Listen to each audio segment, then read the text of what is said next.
haul in even a single stitch of line.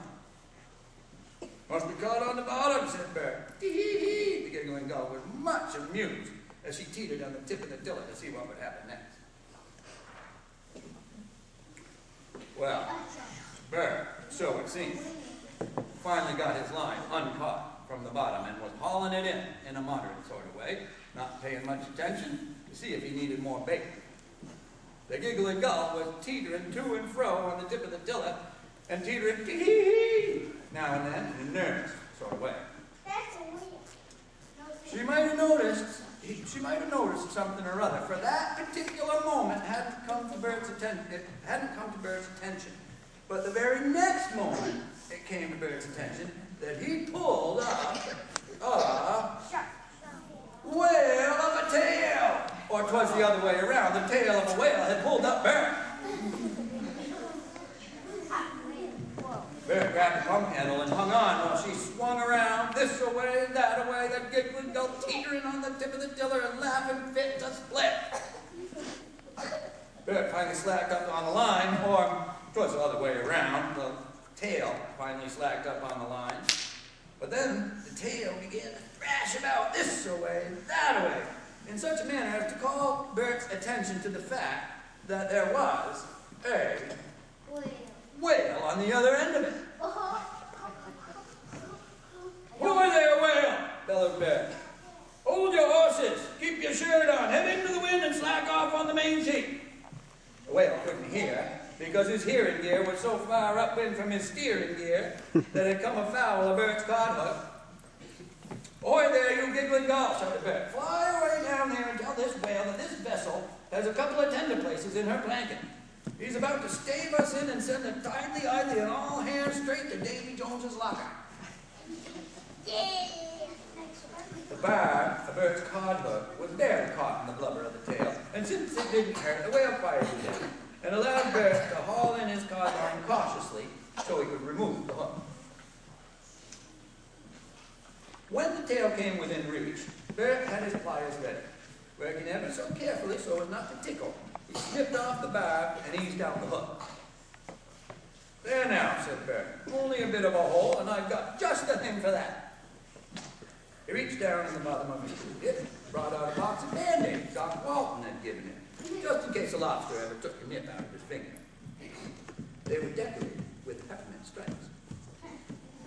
And fortunately, they were the kind that stick to anything, even whale tails. "There now, Captain Whale," said Burt proudly, "I'll wager your rudder won't leak out any blubber or take aboard any water and get waterlogged now." But just then, smack! A whopping big wave caught the Tidely Idly in a very embarrassing position and jolted into the bottom of her keel all the way from prow to propeller. Burt had forgotten to keep the weatherizer. What with getting this poor whale out of all the trouble he was in, and hadn't noticed that it was beginning to blow. Tip of his tail snagged on the cod hook, all his blubber about to dribble out through the hole. Burt started the make and break engine and managed to head the Tidely Idly into the wind. But he knew he'd never make it home. However, he did make it to the leeward side of the whale, and with firm hand on the tiller, giggling gull flying along behind, headed chuckity-bangity up to the bow of the whale to have a face-to-face talk. "It's blowing a gale of wind, whale," bellowed Burt, coming right to the point. "And one good turn deserves another. The Tidely Idly's taking more water between those two tender planks, and I'm a-pumping just as fast as I can pump, but the water's up above the floorboards, about to stall the make and break. I'm fearing this vessel and all hands aboard are headed for Davy Jones's locker. No doubt the Tidely Idly tastes terrible," Burt went on, still coming right to the point. "And about the bottom would smack your tongue, whale. The make and break would taste bitter and vile, and me an old deep water man in oilskins and boots, along with this giggling gull, would make a gosh off your trimmings for any meal. But," pleaded Burt, "couldn't you just sort of swallow us? Temporarily, of course, while this gale of wind blows itself out." The whale gave a little snort and didn't say anything. Apparently, this was a whale of few words. He just opened his mouth wide and said,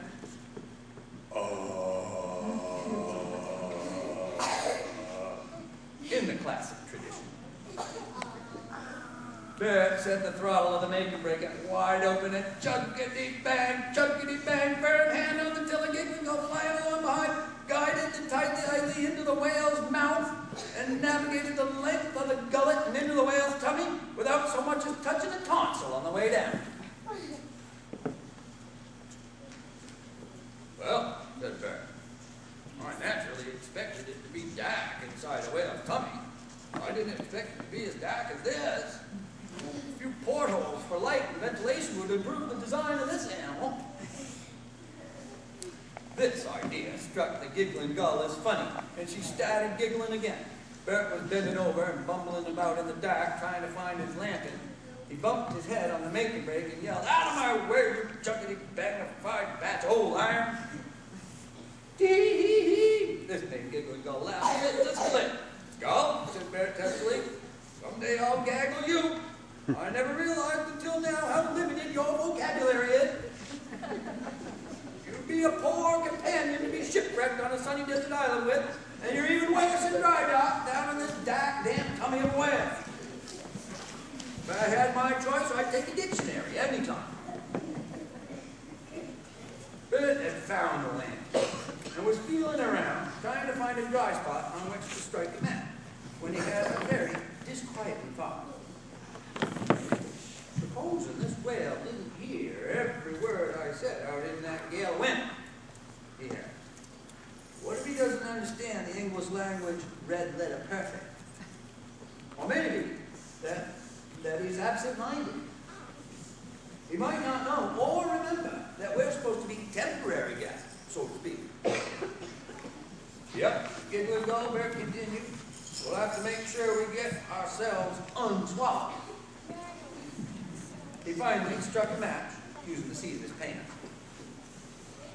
"Well," he said as the light flared up, "I naturally expected pink would be the color of this whale's tummy, but I wasn't prepared for a pink identical with the pink of Jenny Porter's pantry.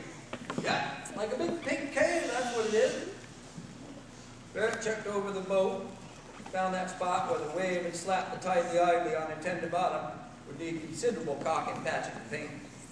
In fact, the water that only moments before had leaked from the ocean into the tightly idly was now leaking t'other way around, out the tightly idly and onto the pink deck of the whale's tummy.